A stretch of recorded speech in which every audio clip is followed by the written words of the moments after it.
Tolee, nagaan isiniif haa ta'u hordoftoota TV Handa'uugaa akkam jirtu nagaan abbaa biraa ta'e karaa Kiristoos Yesuus hunduma keessaniif haa ta'u.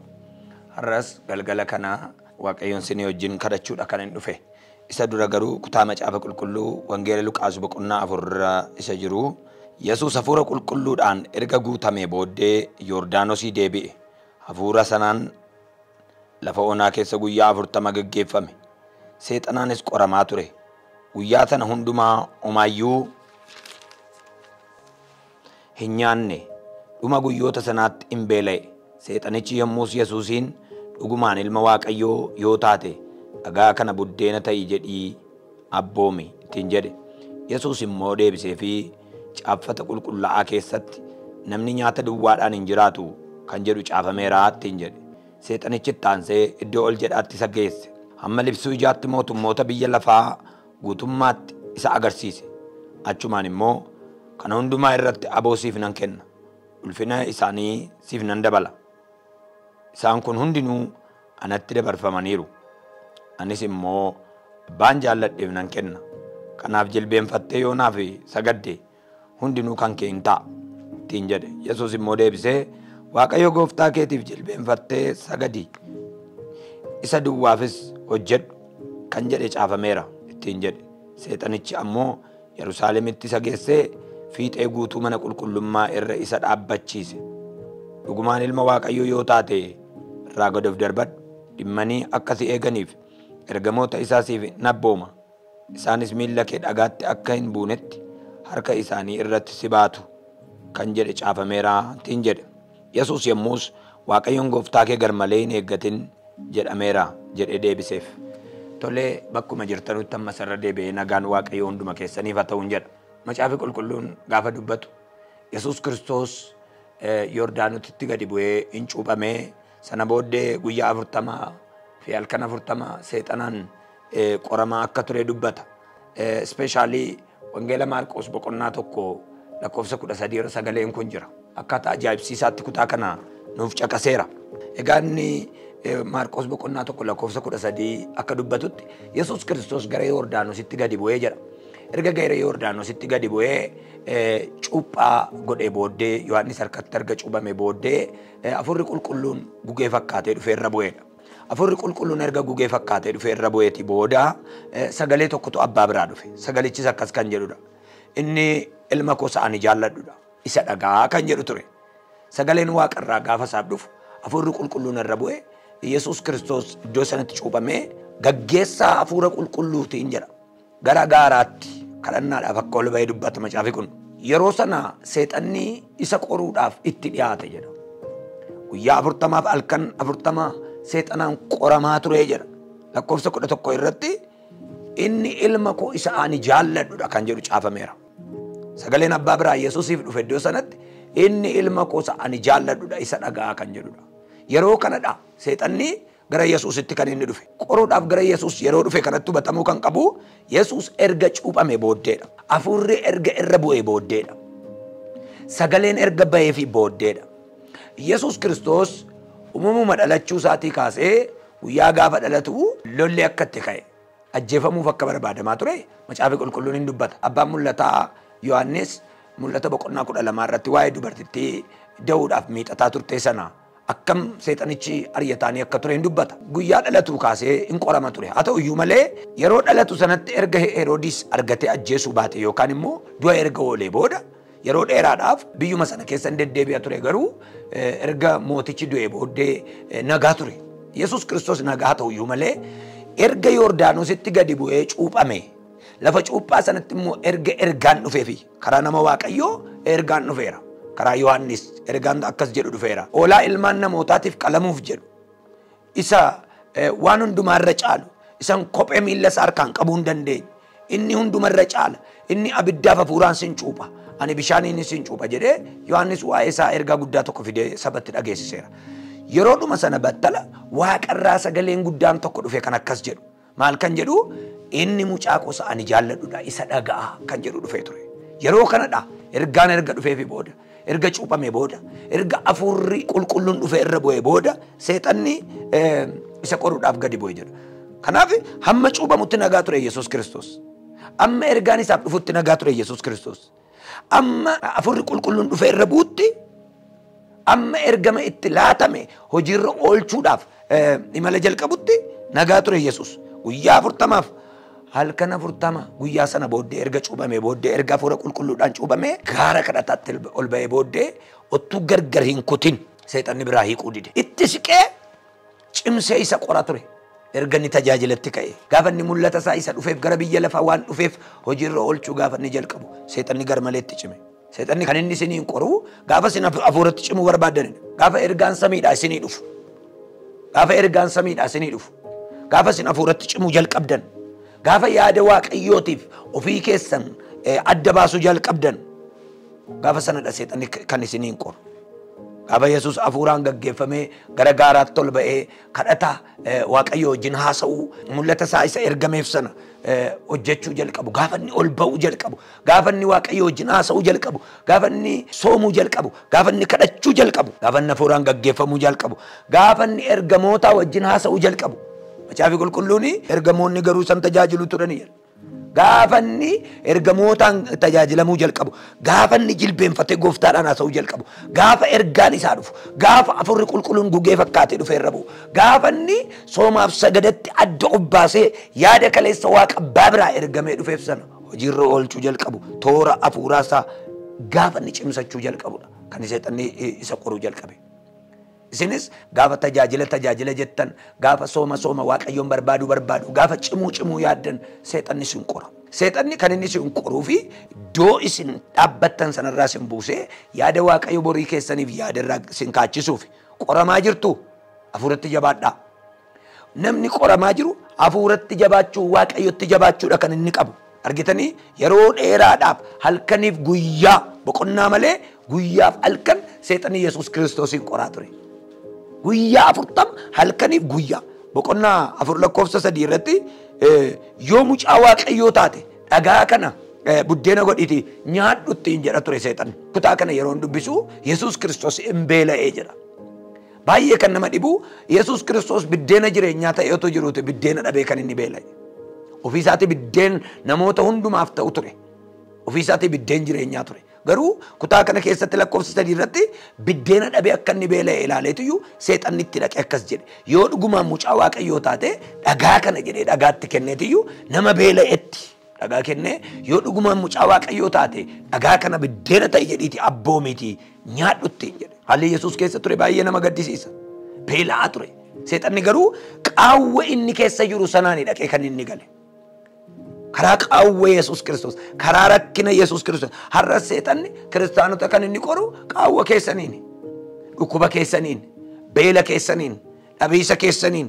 Yoo mucaa waaqayyoo taate maaliif rakkatta? Erga mucaa waaqayyoo taate hojii maaliif dhabda? Erga mucaa waaqayyoo taate maaliif qoramta? Maaliif namaa gadi taate? Hiriyoonni kee warri dukkana keessa jiran kana qabu, sana qabu. Ati garuu ani mucaa waaqayyooti jetta waan tokko hin qabdu jedhee nama qora. Dhugaadha. Eeyyeen nuti mucaa waaqayyooti. Ani mucaa waaqayyooti. Yoon dhabees mucaa waaqayyooti. Waaqayyo miti kan na qore seexana situ na qore jedhaanii. Waaqayyo nan qorre. Situ na qore. Dhuguma isiniin jechuuf wantan isinitti dubbachuu barbaadu tokko jira. Seexanni erga Yesuus Kiristoos abbaa keenya afuuraa erga qore. Erga biddeenaan qore biddeenaan sin qora. Erga jireenyaan qore jireenyaan sin qora. Erga taayitaadhaan Yesuusin qore taayitaadhaan sin qora. Erga rakkina garaa garaatiin Yesuusin qore isiniin isin qora. Yesuus biddeena bara baraa ta'etu jiru, biddeen jireenyaatu ta'ee jiru, dhagaatti kenne nama biddeena beela'ee rakkatee boo'aa jirutti, nama guyyaa 40 biddeena nyaannetti, nama halkan 40 biddeena arginetti, biddeena godhii nyaadhu jedheetiyyuu qaawwa isaa ilaalee rakkina keessanii. Seexanni yeroo hundumaa kan inni isin sagadchiifachuu barbaadu karaa rakkina keessanii dhufa, karaa mucaa keessanii dhufa. Gaafa mucaan keessan dhukkubsattu mana xonqaayii deemi jedha. Gaafa mucaan kee dhukkubsattu waaqayyoon gani jedha. Gaafa mucaan kee dhukkubsattu akkas godhi jedha. Gaafa rakkina wayii keessa galtan lakkoofsa 6 irratti maal jedhaa? Biyya lafaaf badhaadhummaa isee libsuu ijaa gidduutti itti agarsiise jedha. Waan tokko iddoo kanatti isin ibsuu kanan barbaadu addunyaa kana hunduma fidee dura isaa kaa'e otoo hin taane sammuu isaatti naqe badhaadhummaa kana fidee guddina biyyi kun keessa jirtu badhaadhummaa isheen keessa jirtu wantoota gaggaariidha ofii isaatiin jedhu seexanni isa addunyaa uumetti fidee agarsiise. Yesus Kiristoos hima addunyaa inni seexanni fideetti agarsiisu kana kan uume. Isaan uumamte addunyaan kun Yesus Kiristoosiin uumamte. Garuu uumaa addunyaa isa ta'e Yesus Kiristoositti addunyaa kana libsuu ijaa gidduutti fidee sammuu isaatti naqeetu kana hundumaa laali jedhe. Badhaadhummaa kana hundumaa laali. Warqee kana albuuda kana hundumaa laali. Yoo gadi jettee kuftee naaf sagaddee ani badhaadhummaa kana hundumaa siif nan laadha. Naaf sagadii addunyaa kanaaf ta'ee darbeedhe. Yesus Kiristoos garuu no Waaqayyoof qofa sagadii kan jedhu caafamee jira. Gonkumaa seexanaaf yookaan waan biraatiif akkan sagaduuf naaf hin ta'u. Naaf hin ta'u. Sababiin isaa uumaa keetiif duwwaa sagadi kan jedhu caafamee jira jedheetitti dubbate. Lakkoofsa 6 kanarratti biyya lafaaf wanta ishee keessa jiru hundumaa anaaf kenneera jedheetti dubbata. Waaqayyo addunyaa kana anaaf kenneera yoo anaaf sagadde siifan laadha. Abbaan fedheef abbaan barbaadeef badhaadhummaa biyya lafaa kana nan laadha. Argitanii biyya lafaaf badhaadhummaan kan seexanaati. Kanaaf akkasin hin milkoofneef kan kooti jedhee isiniin taggaa jira. Waaqayyo garuu harka haqaqee fuudhee isinitti kenna. Yesus Kiristoos gooftaadha. Badhaadhummaa kana qabatee dhufeetu inni seexanni naaf sagadi isiniin jedhu. Yoo naaf sagadde ilaa badhaadhummaa kanan sii kenna. Badhaadhummaan keenatti taafu Yesuus wajjin hiyyummaa wayyeedhaani. Macaafi qulqulluun Museen saba Israa'el wajjin lafa onaa keessatti gidiraa dabarsuu filateera. Rakkina lafa onaa keessaa filateera. No buddeeniifis jedhee. No badhaadhummaadhaafis jedhee. No taayitaadhaafis jedhee. Gonkuma Waaqayyoon hin geeddaru. Hirratu natti hirrata malee jedhaan isinis. Qulqulloonni kiristaanonni yeroo baay'ee qormaanni kan isinitti jabaatu gaafa kiristaanummaatti jabaattan.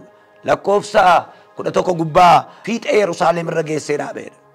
Fiixee Yerusaalem mana qulqullummaa irra geessee dhaabe. Akkasittiin jedhe of gadhiisi. Miilla kee dhagaan akka hin gufanneef waa'ee keetiif ergamoota isaa irra mada kan jedhu caafamee jira. Kanaaf of gadhiisittiin jedhe. Yesus Kiristoos akkas jedhe. Dubbii Waaqayyoo beekuun baay'ee gaariidha. Maal jedheeni Waaqayyo Waaqa kee gar malee hin eeggatin kan jedhamus caafamee jira. Seexana sagalee Waaqayyootiin duwwaadha kan isin dandeessan. Haxxummaa fi shaalummaa seexanaa kan isin ittiin mo'attanu sagalee Waaqayyoo beekuu duwwaadhaan. Seexanni nama sagalee Waaqayyoo beekuu hin danda'u. Nama sagalee Waaqayyoo dubbisuu hin danda'u. Nama sagalee Waaqayyootiif jiraatu hin danda'u. Argitanii biddeena godhi jennaan namni biddeenaan qofan jiraatu dubbii sagalee Waaqayyoo isa jiraataadhaanis malee ittiin jedhe. Naaf sagadi ittiin jennaan lakkii Waaqayyoo Waaqa uumaa kee qofaaf malee hin sagadin kan jedhamu caafameera ittiin jedhe. Of gaddarbadhu si eegu ergamoonni isaa si eegu jedhameera jennaan Waaqayyoon gar malee hin eeggatin jedhamee caafameera. Isa kanan dubbifannee ati jedhe seexanaaf deebisa. Argitanii biddeena erga hojjetachuu dadhabde. Erga biddeena dhabde. Erga addunyaan badhaadhummaan addunyaa kanaa mukaan kee hin taane Yesus Kiristoosiin jedha. Erga biddeena gochuu hin dandeenye dhagaa. Erga biddeena namni abbaan argee nyaatee bulu. Biddeena warri dukkana keessa jiran kun nyaatee bulu. Biddeena gadi ba'ee alaa eegatamu kana erga dhabdee guyyaa 40 erga beelooftee tamma erga beelooftee. Addunyaan badhaadhummaa ishee erga si dhowwatte badhaadhummaa addunyaa kanaa erga argachuu hin dandeenye of gadhiisi bakka. Of gadhiisi abdii kutadhu. Dhugumaan Waaqayyo yoo si wajjin jira ta'e immoo ergamoota isaa ergee si haa eegu, miila kee haa eegu, kufuu si haa oolchu jedhetti dubbata. Gooftaa Yesus Kiristoos garuu abdii hin kutanne. Erga beeloftee, erga dheebottee, erga waan barbaaddu dhabdee of gadhiisi. Gad of darbadhu kufiitii cabittiin jedha ture. Namoota baay'ee qulqulloota baay'ee kiristaanota baay'ee waldaa keessaa kiristaana ofiin jetta, waldaa jetta, Yesus jetta, meerre atoon beelofta, ijoolleen kee daaru, balballi ijoollee keetti cufameera, sitti cufameera, namni sin jaallatu, firan qabdu, maal goota, taayitaan qabdu, badhaadhummaa biyya lafaan qabdu, homaa tokkoon qabdu, ofii kee balleessittiin jedha. Isaaf taanaan haa ta'u jedhaani. Rakkachuun koo Yesuusiif taanaan haa ta'u. Dhabuun koo isaaf taanaan haa ta'u. Macaafi qulqulluun Maatiyos boqonnaa 16 lakkoofsa 26 irratti namni addunyaa kana hundumaa guuttatee jireenya yoo dhabe, ofii isaa yoo dhabe, lubbuu isaa oolfachuu yoo dhabe maalisaaf godhaa? Badhaadhummaa addunyaa kanaa guutummaatti argatee Kiristoosin yoo dhabe maalisaaf godha? Qabeenyi duwwaan maalisaaf godha? Jireenyi duwwaan maalisaaf godha? Badhaadhummaan biyyi lafaa maalisaaf godha? Yesus Kristos badhaadhummaa biyya lafaarra hin caala, qabeenyarra hin caala, beekamtii beekumsarra hin caala. Namni badhaadhummaa biyya hundumaa kana biyya lafaa kana hundumaa argate Yesus Kristos yoo dhabe maal isaaf godha? Kutaa macaafa qulqulluu Maatiyos boqonnaa 16:26 deemaati dubbifadhaa.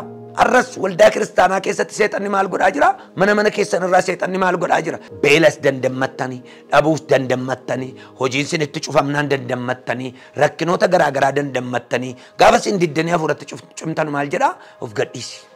Maraadhu kanatti baduu si wayya. Biyya kana gadhiisi badi. Waldaan naqin. Kana fakkaattee waldaan naqin. Hiyyoota kee gidduun dhaabatin. Biyya kana badi iddoo namni sin beekne dhaqee jiraan. Hojii abdii kutachiisuuti kan inni hojjeta. Kiristaan Kiristoositti abdiin kutatu.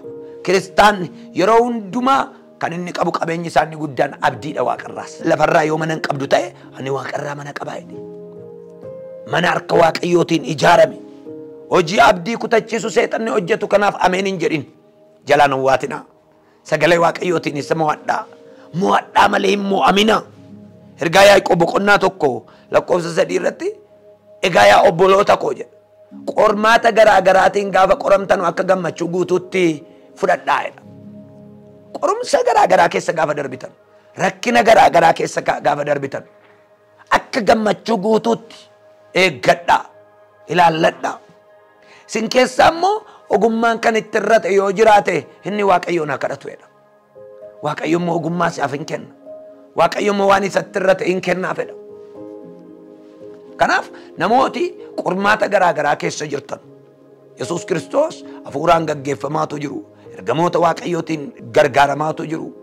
Hafuurri qulqulluun akka gugeetti irra bu'eetu jiru. Waaqayyo waa'ee isaa ergaa dubbateetu jiru. Ragaa namaaf ragaa hafuura qulqulluutu qabu gaaratti ol ba'ee qorame. Namoonni tokko barumsaan gaararra jirtu maastarsii hojjettanii warrayyuu hin qoramtu. Namoonni tokko ofii keessanii dooktara yaalaa yookaan immoo ogeessa fayyaa utuu taatanii jirtanuu fayyaadhaan qoramtu. Namoonni tokko iddoo gaarii geessanii qormaati keessan gurguddaadha. Yoo na dhagaa jiraattaniif qormaata qoramaa jirtu taanaan Waaqayyo isinii wajjin jira. Qormaata gurguddaa keessa jirtu taanaan Gooftaan dhimma isinii wajjin qaba. Qormaata jajjabaa keessa jirtu taanaan Waaqayyo isinii wajjin hin jira. Jabaadhaa. Qormaata kana booddee macaafi qulqulluun akkas jedha. Dadhabee seexan yeroo gabaabaadhaaf Yesuus irraa gargar ba'e jedha. Yeroo gabaabaadhaaf bakka dadhabeera harka kennee sokke. Na dhaggeeffadhaa. Seexan waan inni isiniin jedhaa jiru hin dhaggeeffatinaa. Macaafi qulqulluun kun isanni isiniin jedhu. Dubbii Waaqayyoo sanni isiniin jedhu dhaggeeffadhaa. Sagalee Waaqayyoo dhaggeeffadhaa malee seexanan dhaggeeffatinaa. Ati abdiin qabdu abdiin koo jiraataadha jedhaanii. Ati qabeenya qabdu jireenya bara baraan qaba jedhaanii. Ati fayyaan qabdu fayyaan koo Kiristoos keessa jira jedhaanii. Ati hojiin qabdu hojii qaba ani wangeelli hojii kooti Gooftaadhaaf jiraachuun koo hojii kooti jedhaanii. Kanaaf firoota koo qormaata garaagaraa keessa kan jirtan har'as akka jajjabaattanuu nan barbaada. Har'as immoo Waaqayyo isinii wajjin akka jiru isinitti himuun barbaada. Seexanni warra kan saatiin qoru, warra kan Waaqayyoo qora. Maaliif qora warra kan saatii? Maaliif qora warra dukkana keessa jiran? Isaaniif karaan sirriidha. Isaaniif karaan qajeelaadha. Jireenyi biyya lafaa mijataadha. Sababiin isaa biyya lafaa malee homaa hin qaban. Nuyi garuu waan hin darbine jireenya bara baraa qabna. Yesus Kiristoos Gooftaadha. Galgala kanas sagalee kanaan isin jajjabeessuun barbaada. Amma immoo bakkuma jirrutti Yesus Kiristoos abbaa keenya isa ta'e kana hin kadhanna. Inni immoo rakkina keessa jirru keessaa nu baasa. Macaafi qulqulluun gaafa dubbatu qorumsa nama biraatti dhufeen alatti qormaati addaa kan isinitti dhufe hin jiru. Qormaata kana immoo Waaqayyo miti kan isinitti fide. Qormaata kana keessaa karaa isin baatanu garuu Waaqayyo isiniif qopheessa. Waan keessa jirtanu keessaa bahuudhaaf karaan jira. Seexanni iddoo isin galtan rakkina isinii qopheessa. Yesus garuu karaa isin rakkinicha keessaa ittiin baatan hulluuqxanii karaa isin keessaa ittiin baatan mo'adhaa Yesuusiin gammachiisa. Rakkinicha sodaattanii gaafa isin seexanaan mo'amtan Waaqayyo hin gadda. Yesus teessoo isaarra taa'ee hin gadda. Seexana mo'adhaa malee seexanaan hin mo'amina. Yaada seexanaan keessummeessina. Jajjabina keessan isiniif haa ta'u Waaqayyo. Hafuurri qulqulluun inni Yesus Kiristoosiin gargaara sun isin gargaaru. Ergamoonni warri Yesus Kiristoosiin tajaajilan isiniin tajaajilan. Hafuurri qulqulluun inni Yesuusii wajjin ture isinii wajjin haa ta'u. Sagaleen Waaqayyo inni Yesus Kiristoos ittiin seexana mo'ate keessa na buufatu. Lapheen keessan sagaleedhaan guutamu. Alli keessan ergamootaan marfamu. Hafuurri keessan hafuura Waaqayyootiin haa gaggeeffamu. Lafuma jirrutti hamuma dandeenyu warri dandeenyu iddoo ma jirrutti boquu keenya gadi qabaannee warri kadhatarra jirru iddoo kadhataa warri jirru hafuuraan taanee Waaqayyoon hin kadhannu. Egaa Yesuus Kiristoos waan hunduma keessatti akka nu gargaaru rakkina keessa jirru keessa akka nu baasu sagaleen Waaqayyoo kun hin dubbata. Kan isin qoru seexana, kan isin lolu seexana. Seexana immoo mo'adhaa malee mo'aminaa. Ittiin mormuu jechuun waan inni fide isiniif kennu sana diduu jechuudha. Ittiin mormuu jechuun affeerraa seexanaa sana diduu jechuudha. Ittiin mormuu jechuun yaada seexanni isiniif fide sana harkaa fudhachuu diduu jechuudha. Yeroo gabaabaadhaaf jedhaanii har'aaf malee jedhaanii bornan argitu anaaf si gidduu garaagarummaa cimaatu jiraata jedhaanii. Namoota irra seexanni isinitti agarsiise ebeluun ilaali, ebeluu si bira darbeera, ebeluu milkaa'eera. Ati garuu Yesuusatu jettu lafatti hafteetta isiniin jedhu sana didaa hin keessummeessinaa. Yesuus dhiyootti mana keessaniif hin dhufa. Fakkeenya keenya isa taate Yesuus Kiristoos gargaaraa keenya, abbaa keenya, waaqa keenya akkamitti akka lafarratti jiraannu agabuu bultee kan nu barsiiste. Beela'uun Waaqayyo irraa kan gargarsi hin baafne. Taayitaan Waaqayyo irraa kan gargarsi hin baafne. Gaaratti ol ba'anii badhaadhummaa biyya lafaa libsuu ijaa gidduutti ilaaluun kan ergama kee irraa gargarsi hin baafne. Waaqa keenya, fakkeenya keenya, abbaa keenya, Waaqayyo keenya galgala kana si kadhanna. Namoonni qormaata ati qoramtee keessa darbite sanaan kan qoramaa jiran baay'een isaanii biyya lafaarra jiru. Egaa galgala kana immoo qormaaticha keessatti ani isiniin jabeessa. Ergamoota koo isiniin erga, hafuura koo isiniin erga, waa'ee keessaniif ergaa jabaanan erga jettee kan dubbatte, sagalee jajjabaa kan nutti dubbatte Yesuus galanni siif haa ta'u. Si galateeffachaa garuu waan tokkoon si kadhadha. Namooti qormaata garaa garaa keessa jiran, baratanii qormaata keessa kan jiran, beekumsatu qabanii qormaata keessa kan jiran, fayyaan isaanii immoo kan qormaata keessa jiru, akkasuma qabeenyatu qabanuu qormaata garaa garaa keessa kan jiran, beekumsatu qabanii qormaata garaa garaa keessa kan jiran, qormaaticha keessa karaa ba'aa dhabanii kan bo'aa jiran, galgala kanaa kaasee harka kee hiixadhuutii maqaa Yesuusiin akkuma Phexrosotu nyaatamu harka kee hiixattee qabde galgala kana hiixadhuu qabiitii waan isaan liqimsaa jiru keessaa naa baasi. Abbaa koo Yesuus Kiristoos galgala kana sin kadhadha. Fageenyi sin daangessu, qooqi sin daangessu, umuriin sin daangessu. Maqaa Gooftaa Yesuus Kiristoosiin sagalee daa'ima kee, sagalee nama kee, sagalee mucaa kee, sagalee koo san sitti iyyaa jiru kana dhaga'iiti. Ijoollee kee yaa Waaqayyo Gooftaa maqaa Yesuus Kiristoosiin qormaata garaa garaa keessa jiranu otuma kadhatanu, otuma soomanu, otuma tajaajilanu, otuma mana kee jedhanu, otuma Yesuus jedhanu. Yesuus Kiristoos seexanni kan karaatti cuccufe, seexanni kan sammuu isaanii qabe, seexanni kan fayyaa isaanii qabe, seexanni kan eebba isaanii qabe, seexanni kan burqaa isaanii qabe, seexanni kan maatii isaanii qabe, seexanni kan eebba isaanii qabe. Galgala kana dhaqeeti qabii jajjabeessi. Galgala kana dhaqeeti qaqqeeta isaan rakkataniin gargaari. Galgala kana lafa isaan ta'anii bo'aa jiranii harka isaanii qabiiti jajjabeessi kaasi. Dhagaa isaan irra ta'anii bo'aa jiran irraa jajjabeessi kaasi. Naman qabdu kan jedhamanii nansii jira jedhiin otuma dhukkubsatu nu Yesuus Kiristoos yoon du'es yoon jiradhes Gooftaadha kan jedhaa jiranu jiru. Muka maqaa keetii qabanii kan gadhiisuu didanii jiru. Otuma jecha baay'ee irra jiru, otuma arrabi baay'een irra jiru, otuma kiisiin isaanii duwwaa ta'etu jiru, otuma garaan isaanii agabuudhaan jiru. Kan didanii sitti maxxananii jiranu jiru. Kan si malee jedhan jiru. Wanta fenattaafu Yesuus wajjiniin du'a kan jedhan jiru, kan murteeffatan jiru. Lubbuu isaaniitti kan murteeffatan jiru. Kiisii isaaniitti kan murteeffatan jiru. Dookimentii isaanii kan awwaalan jiru. Maqaa keetiif jedhanii yaa Waaqayyo kan lafa laalanii hafan jiru. Jara kana galgala kana dhaqii gargaari. Boquu isaanii ol qabi. Dhaqii kiisii isaanii guuti. Mul'ata isaanii galmaan ga'iif. Yaada isaanii ganamaa galmaan ga'iif. Hafuura isaanii galmaan ga'iif. Yaada isaanii milkeessi kolfisiisi. Boo'icha isaanii ilaalee seexanni kolfaa kan jiru.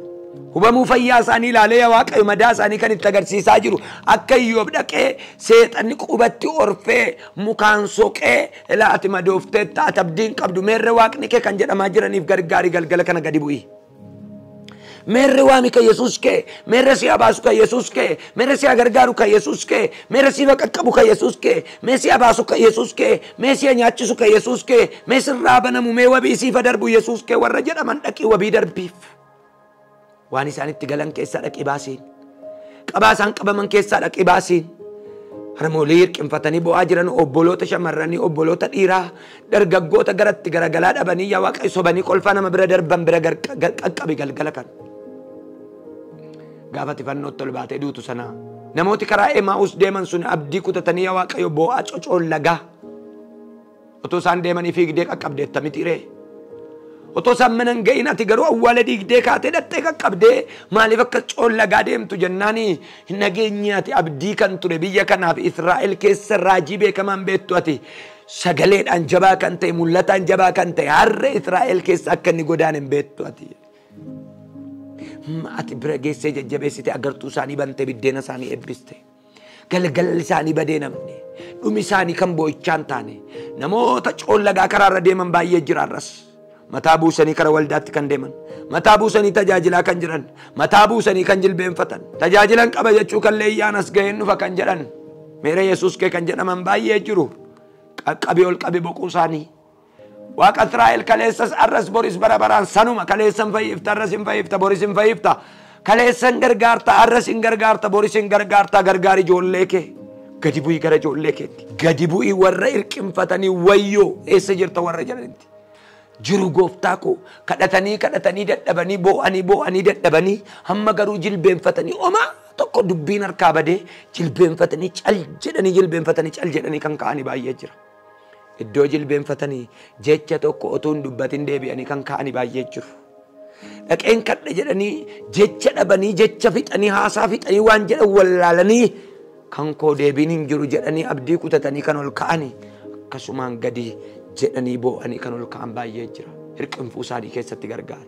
Gadda isaanii keessatti gargaari. Firooti koo gaaffiin isaanii garaagara. Dhibeen isaanii garaagara. Hirqinfuun isaanii garaagara. Yaa Waaqayyo Gooftaa dhibeen isaan keessa jiru mata dureen rakkina isaanii garaagara. Maqaa Yesuus Kiristoosiin itti gadi bu'ii galgala kana. Warra coollagan itti gadi bu'uu kan beeku si duwwaadha. Namni isa coollage itti gadi bu'u hin jiru. Namni isa gaddutti gadi bu'u hin jiru. Namni isa dhabetti gadi bu'u hin jiru. Namni isa dhukkubsatetti gadi bu'u hin jiru. Namni isa harka duwwaatti gadi bu'u hin jiru. Si duwwaadha warra akkasitti kan gadi bu'u gadi bu'iif. Maqaa Gooftaa Yesuus Kiristoosiin golee arfan irra kan jirtan qooqa koo kan dhageessan maqaa Gooftaa Yesuusiin umuriidhaan kan na caaltan kan na gadi taatan kan hiriyoota koo taatan waan amma kadhadhe keessa kan jirtanu galgala kanaa kaasee balballi isinitti banama.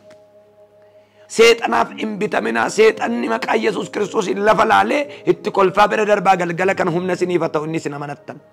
Inni isin isaaf beeloftan, inni isin isaaf daartan, inni isin isaaf arrabsamtan, inni isin lafa ilaaltaniif, inni isin isa malee jettan sun Yesuus galgala kana isin baasu. Na baasan isin jettan isin baasu. Na gargaara na oolchan isin jettan akka Daani'el faa isin oolchu. Na gargaaran isin jettan isin gargaaru. Na qaqqaba hin nufaam isin jettan isiniif dhufu. Hin nufaam otuu booddeetti deddeebitanii ilaaltanuu Yesuus Kiristoos dingata fuuldura keessan dhufee dhaabatu galgala kana. Meerre waaqni keessa warri jedhamtan jirtu. Eessa jira gooftaan kee kan jedhamtan jirtu galgala kana maqaa Yesuus Kiristoosiin isinii kadheera. Torban kun otoon xumuramin Yesuus dhufee waa dhimma keessanitti ta'u.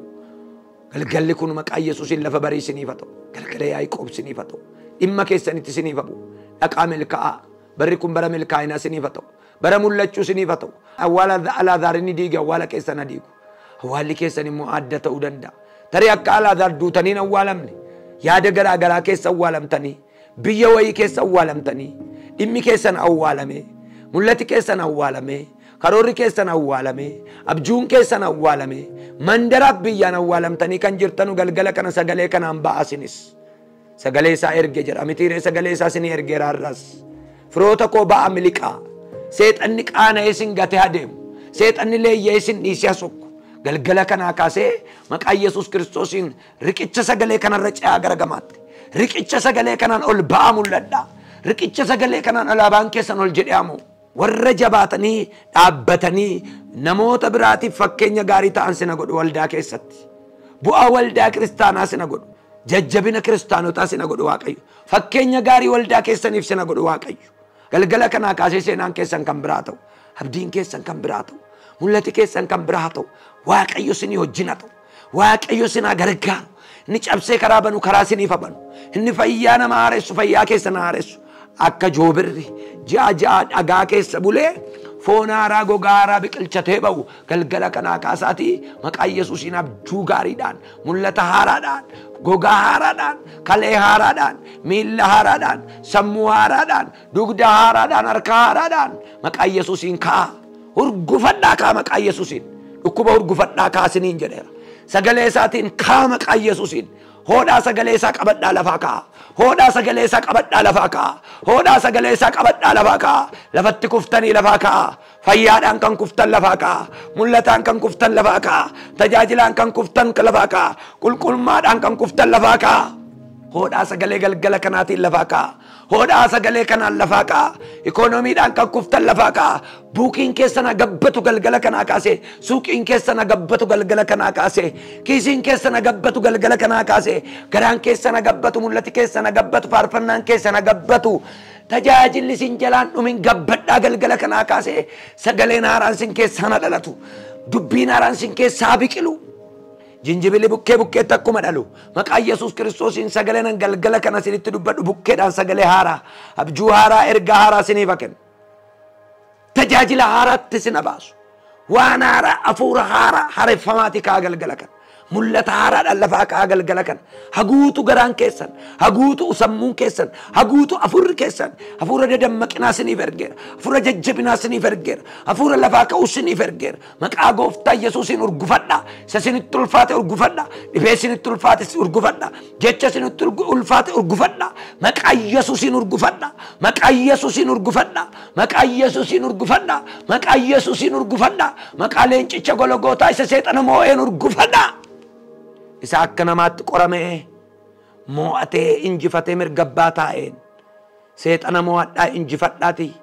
Gonfoo ulfina keessanii qabadhaa. Gonfoo jabina keessanii qabadhaa. Lafarratti dachaa dhibbadhaa. Waaqa irratti jireenya bara baraatti gala. Maqaa Gooftaa Yesuusiin sagaleen kun waa isin irratti godhu. Maqaa Gooftaa Yesuusiin torban kun utuu dhumin waa harka keessan keessa galu. Qabadhaa fuuricha, qabadhaa eebbicha, qabadhaa ayyaanicha, qabadhaa fayyaa, qabadhaa waan haaraa, qabadhaa milkaa'ina, qabadhaa waan bara dheeraa iyyitanii qabuuf jettanii dhabdanii maqaa Yesuusiin galgala kana sagalee kanaan qabadhaa. Gooftaa koo Yesuus Kiristoos, abbaa koo Yesuus Kiristoos, yaa isa abdii namatti hortu galgala kanaa kaastee waan milkeessituutti, fayyaatti waan milkeessituuf, mul'atatti waan milkeessituuf, eebbatti waan milkeessituuf si haa galatu. Durseensi galateeffadha. Yaa abbaa Yesuusiin ijoollee kee warra ameen jedhan hundatti kabaji. Karaa yuutuubii, karaa feesbuukii, karaa tiiktookii, karaa foddaa televiziyoonaa kana ameen kan jedhan hundinuu kan sagalee kanatti walii galan, kan kadhata kanatti walii galan dhuga baatii haa dhufan. Maqaa Yesuusiin dhuga baatiidhaan si naga'u. Dhuga baatiidhaan si naga'u. Abjuu haaraa sinitti naqeera. Mul'ata haaraa sinitti naqeera. Ergaa haaraa sinitti naqeera. Dhuga baatuu si nagodhu Waaqayyo. Lafarratti dhuga baatuu isaa ta'a. Waaqayyo abbaa duratti akka inni dhugaa isinii ba'uuf. Mucaa koo na boonsite akka isiniin jedhuuf. Waaqayyo gonfoo isaa biraan si naga'u. Hin kufinaa, hin gufatinaa, milkaa'aa, kottaa mandara kanatti dhuga baatiidhaaf. Kottaa TV and of Gaaditti dhuga baatiidhaaf. Kottaa galma argamu harka Waaqayyootti dhuga baatiidhaaf. Waaqayyo waan guddaadhaan bissii galataatiin ol isin qabu Waaqayyo. Lafa jilbeenfattanii ameennaan jedhaa jirtanu gaafa ol kaatan ba'aan guddaan tokko isinirra harca'u. Gaaffiin guddaan tokko deebi'aa argatu. Gaaffiin guddaan tokko deebi'aa argatu. Rakkinni guddaan tokko mana keessanii gadabu. Samaaniyaan seexanaa mana keessanirra haciccatu. Gooftaa koo si haa galatu. Eebbifame. Maqaan kee ajajamu. Ulfaadhu. Maqaa Gooftaa Yesuus Kiristoosiin ameen. Eebbifamaa. Hordoftoota TV and of God. Waaqayyo isin haa eebbisu. Tarii yeroo hundumaa deddeebi'ee dhufee isiniif hanqadha. Akkasuma namoonni kadhata kanaan milkooftan, namoonni kadhata kanaan Waaqayyo waa isinii godhe karaa garaa karaa sooshaal miidiyaa barreessaa bilbilaa karaa yuutuubiitiin, karaa feesbuukiitiin, karaa tiiktookiitiin, karaa televiziyoonaatiin namoonni nu hordoftan hundinuu waan Waaqayyo isinii godhe karaa kadhata kanaa waan milkooftan bilbilaatii himaa dhugaa ba'aa warri dandeessan iddoo kanatti argama. Kadhata keessan sanaan inni milkaa'e, kadhata keessan sanaan akkasin ta'e kan jettan gara kana kottaa Waaqayyo isinii wajjin haa ta'u. Isinin jaalladhaa. Naaf ulfaadhaa kabajamaa. Eebbifama.